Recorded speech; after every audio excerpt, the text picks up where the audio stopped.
MZTV. Do I look hot?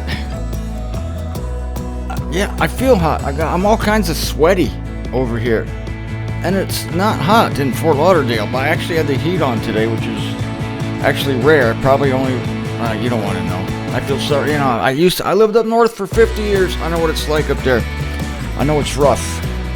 But the temperature among the celestials is going to be an ideal 72 degrees with low humidity. This is Martin Zender from the edge of the bottom of the Floridan Peninsula. I hope you noticed over the weekend I released, finally, Martin Zender Goes to Chicago. That's right, I go to Chicago. A film I made with my son in 2007. It's the first great enterprise Dan Sheridan and I embarked upon. And it has been available in parts on YouTube, like 8 parts at low def. And I've been wanting to get it in high def in 1 part for a long time. But I'm a professional procrastinator. But I finally got it done and I released it Saturday night. If you haven't seen it, I'm linking to it down here. It's very cinematic. My son we edited it together after we shot it, but I think you'll find it entertaining. It's very cinematic. There's some very cool stuff there. It's artistically done, and I credit my son with that. Who in this film, he calls himself Ted Stevens, but that's my boy, Ted Stevens. So please watch it, comment. It was the beginning of a great career for Dan and me, and if you don't know, we made shows in Indianapolis. It's called the Martin Zender Dan Sheridan Show. Over 100 shows, I think 115. Stellar stuff. I will link to that down here too. You will see the page right there. You will see the page that will take you to all 115 or whatever shows that we recorded at a radio station in Indianapolis. In this movie, Martin, this is a movie. This is a film. It's not a video. This is a film. In the film, Martin Zender Goes to Chicago, you will see us at another Christian radio station, the largest Christian radio station in Chicago. Dan invited me up there. Said, we're going to rock this town. I said, have you taught on the salvation of all yet? He says, well, no, not yet. I said, what are you waiting for? So he goes, come on up. Let's blow the house up. So I went up there for a 3-night stand. Well, you'll see what happened. But as you watch this, everything's happening. Everything's happening live. You're watching things as they develop.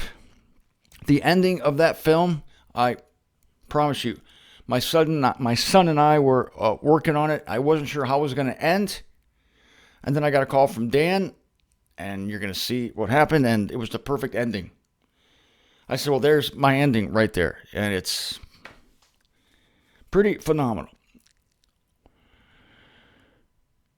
It's all real, by the way. The phone call you hear from the woman, it was taken from Dan's answering machine. And the other phone call was also taken from Dan's answering machine. So, Martin Zender Goes to Chicago. Watch it from 2007. Oh, man, it's an eon ago. 13 years ago, actually, but it seems like an eon. I told you I had a rant that I needed to catch up with. I got a great scriptural topic here. It's about even if God won't. Maybe I'll call it even if God won't. No, the Shadrach, Meshach, and Abednego principle. I don't know. Maybe. I don't know what I'm going to call it, but I'm going to get to it on this show. One of my rants is I'm seeing more and more people during my run in the mornings up to the beach and back. They're wearing these masks. They're wearing them when they're bicycling and running by themselves. They'll be passing me on the sidewalk and they'll pull their masks up. But what really gets me is these people bicycling, these athletes. And they're wearing masks, and it's warm, in some cases hot, and they're going full speed, and they're just breathing in their own carbon dioxide. Yeah, that's what it is. And I'm thinking these people are nuts. They don't have to be doing this. This is not required to wear masks outside. I get so upset. I'm sorry. I'm going to reveal a very dark side of me right now, but it's like I just was so angry that people in the world are so easily deceived. And we know this is going to become a problem. And so I had this terrible thought. I'm going to share. I don't know. I shouldn't even share this with you.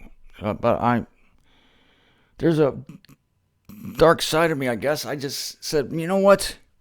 That guy should just die from his own carbon dioxide poisoning. Maybe that'll teach him a lesson. By the end of the week, just let him perish by his own stupidity. And then I thought, whoa, where did that come from? Stop it. This is what Jesus died for, thoughts like this. Okay, so I'm confessing it to you. If that helps you in some way. Somebody asked me recently, did Jesus Christ die for our thoughts? It's yeah, that's one of the main things he died for, our thoughts. So I put that thought on the cross, and then the better side of me, the better part of me, I'm going to share this with you too, came out, and it's well, I hope the guy lives at least to Easter so he can celebrate Easter with his family. Yeah, I wanted to bring you, all the way around on that one. Now, people are asking me, when are you going to make a political talk, Martin? Well, I will give a major political talk on January 21st. But right now, I will make a political statement, a general statement, a broad statement without commentary. If you read between the lines, you will read a lot. Okay? Even for Americans, there are probably parts of the Declaration of Independence that they're not aware of. For those of you watching from other countries, and there are a lot of you, I'm going to read a portion of our Declaration of Independence. We declared independence from England. Yes, we were under King George. Was it the third? King George the third? The first? The second? The fourth? I don't know. One of the Georges. This was a big risk because we were basically committing treason against England, our mother country. So you either had to make it work or die. Make it work or die. Like Ben Franklin said, we all have to hang together or we will all hang together. Is this still applicable today? Oh, yes. And that's the only comment I'll make. And now I will quote a section of the Declaration of Independence. This is my political statement for now. In Congress, July 4th, 1776. The unanimous declaration of the 13 United States of America. When in the course of human events, it becomes necessary for one people to dissolve the political bands which have connected them with another, and to assume among the powers of the earth the separate and equal station to which the laws of nature and of nature's God entitle them. A decent respect to the opinions of mankind requires that they should declare the causes which impel them to the separation.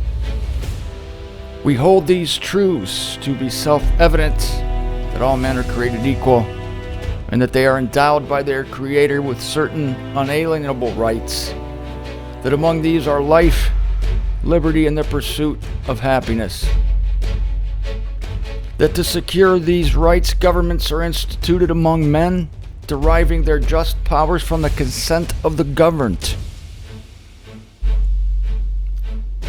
Here it comes. My only comment. Here it comes. That whenever any form of government becomes destructive of these ends, it is the right of the people to alter or to abolish it and to institute new government, laying its foundation on such principles and organizing its powers in such form as to them shall seem most likely to affect their safety and happiness. Prudence, indeed, will dictate that governments long established should not be changed for light and transient causes, and accordingly all experience hath shown that mankind are more disposed to suffer, while evils are sufferable, than to right themselves by abolishing the forms to which they are accustomed. But when a long train of abuses and usurpations, pursuing invariably the same object, evinces a design to reduce them under absolute despotism, it is their right, it is their duty to throw off such government and to provide new guards for their future security. That is my political comment for today. Now, we know the story of Daniel and the three famous Hebrew boys, Shadrach, Meshach, and Abednego. My wife used to tell me that her dad used to use that story to send them off to bed for the night. I said, how did he do that? He would say, Shadrach, Meshach, and to bed you go. And off they would scamper to bed. So these three Hebrew boys were threatened.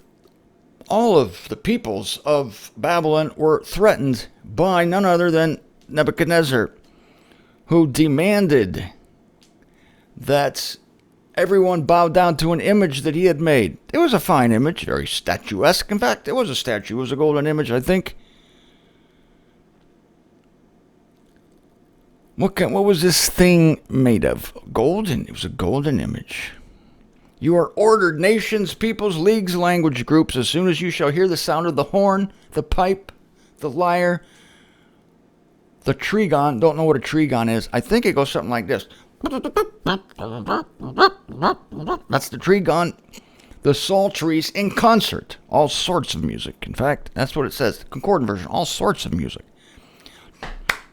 I got home and then went back and nothing much got the ball up the key. Hit early to rise now, early in sack. Anyway, all sorts of music. You shall fall down and worship the golden image that King Nebuchadnezzar has set up. Whoever does not fall down and worship shall in the same hour, and we will check our watches, be heaved, very rude, heaved into the midst of a glowing, flaming furnace. Can't you just, place people in there? You have to heave them in? It's very rude. Very rude to heave people into the midst of a glowing, flaming furnace. I would think you'd be more polite about it, but we're dealing with Nebuchadnezzar here before his big switcheroo, before he was humbled. But anyway, so everybody did it. Well, except for Shadrach, Meshach, and Abednego. There are the Judean masters, they whom you assigned. It was reported there were a bunch of squealers out there. They're the Judean masters. See, these guys were smart. To the Judean masters, they whom you assigned over the administration of the province of Babylon. Oh yeah, these are smart guys coming from Israel, from Jerusalem to Babylon, namely Shadrach, Meshach, and Abednego. These masters did not act on your decree. Ooh, they heard that, and they didn't. They heard John Denver, all sorts of music. Thank God I'm a country boy. And they did not act on your decree, O king. They are not serving your Elohim and are not worshiping the golden image that you set up. What are you going to do about it? Ooh, Nebuchadnezzar, verse 13. By the way, I am in Daniel 3, and this is verse 13. Then Nebuchadnezzar, in anger and fury, ordered to bring hither Shadrach, Meshach, and Abednego. These Judean masters were brought hither before the king. Nebuchadnezzar was responding and saying to them, is it intentional? He's given them a chance. Is it intentional, Shadrach, Meshach, and Abednego, that you are not serving my Elohim and are not worshiping the golden image that I set up? Am I hearing correctly? Did you do this on purpose, or was it like you just had stiff knees or something? What was this intentional? Now, if you are ready, then as soon as I'm going to give you another chance. If you're ready, then if you got your knees lubed up, okay. As soon as you hear the sound of the horn, the pipe, the lyre, and the trigon, the psalteries in concert, all sorts of music, including laugh on farm music. Anyway, when you hear that, you shall fall down and worship the golden image that I made. If you should not worship in the same hour, you shall be heaved. At which point they would have looked, heaved? Why is that necessary? Nevertheless, you shall be heaved into the midst of the glowing flaming furnace. And who is that Eloah that shall deliver you from my hands? Oh, you arrogant son of a bitch. Shadrach, Meshach, and Abednego answered and said to the king, O Nebuchadnezzar, we have no need to reply to you concerning this rescript. If it is to be our Eloah in the heavens, whom we are serving, I could tell you about that term, Eloah, but for another time. This is basically the Lord Jesus Christ in his pre-Bethlehem form. Okay, if it is to be, because El is God, Elohim, or the plural, Eloah. There's some good stuff there. Maybe next time. If it is to be our Eloah in the heavens, whom we are serving, he is able to deliver us from a glowing, flaming furnace, and any other kind of furnace, if you must know.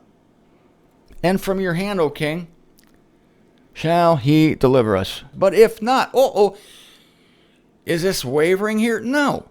It's just an admittance that these guys are mortals.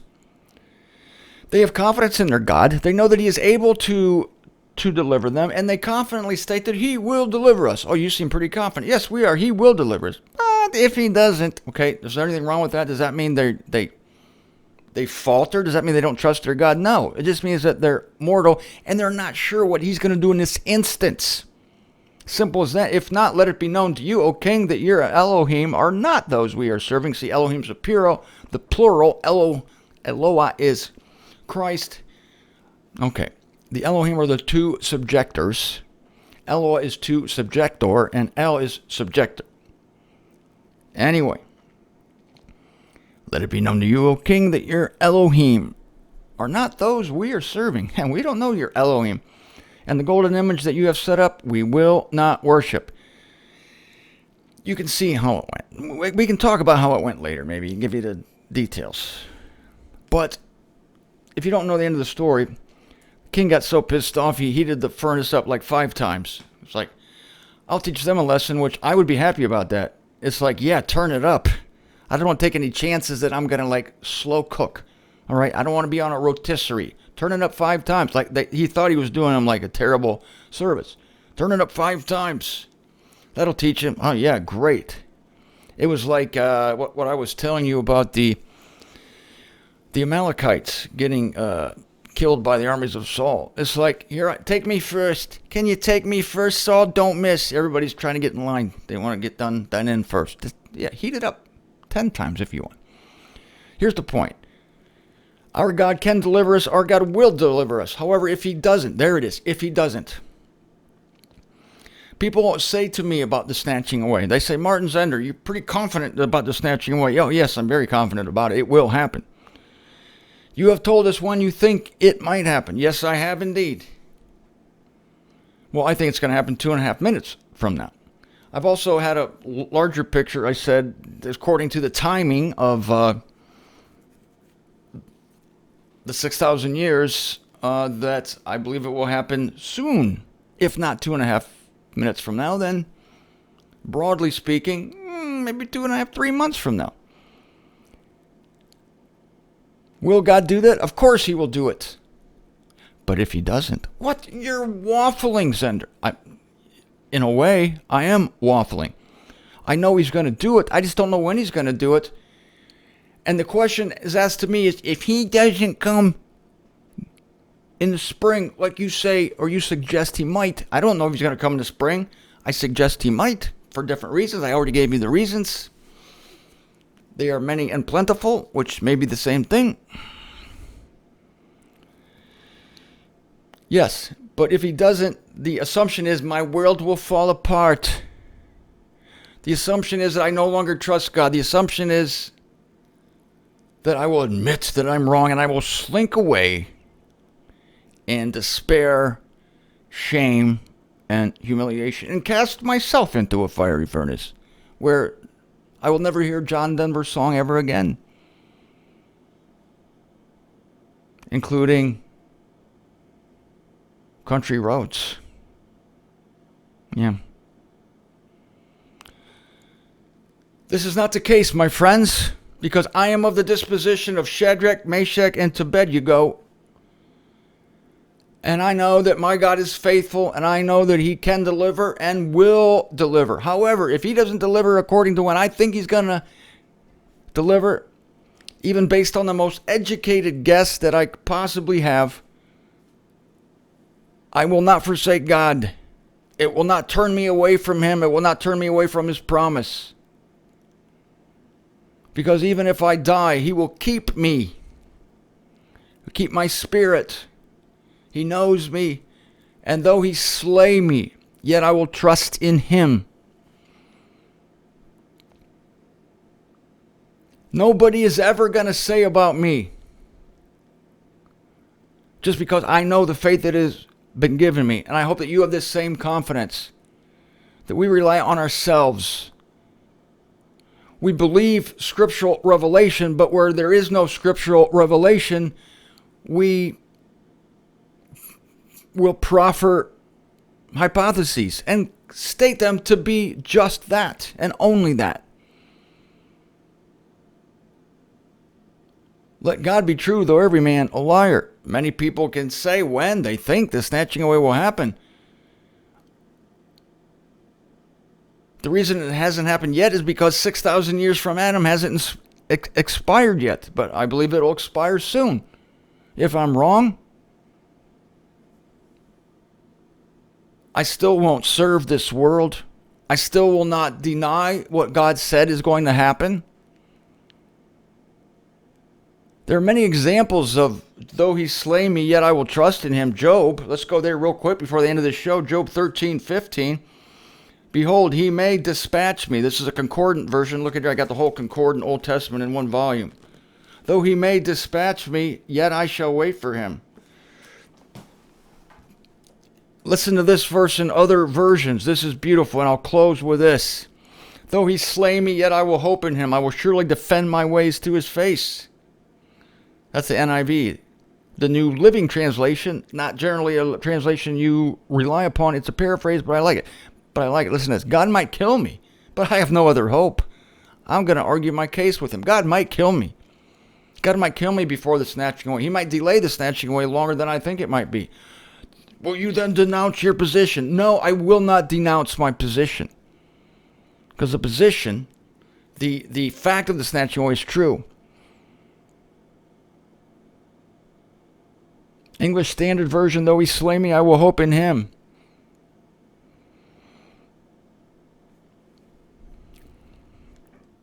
Even if he doesn't deliver us, said Shadrach, Meshach, and Abednego, we will not worship the golden image. They didn't have a promise that God would deliver them from the fire. Otherwise, they would have said, we're not worried because we know God's going to deliver us. Try it. Throw us in 3 times. Nothing's going to happen. We're not going to burn up. They didn't have that specific word from God. They didn't know. They didn't know. We do not have a specific word from God as to when the snatching away will take place. We don't know the day or the hour. We don't know it's going to be Tuesday at 11. We don't know the date. We don't know the year. It has not been revealed to us. Therefore, we can't say with a definitive answer when. We know that, but we don't know when. We know that it will happen. We don't know when it will happen. But even if it doesn't happen when we think it's going to happen, we will not deny it. We will not deny our God. Let God be true, though every man a liar. And we certainly will not let anyone make us bow down to any John Denver song.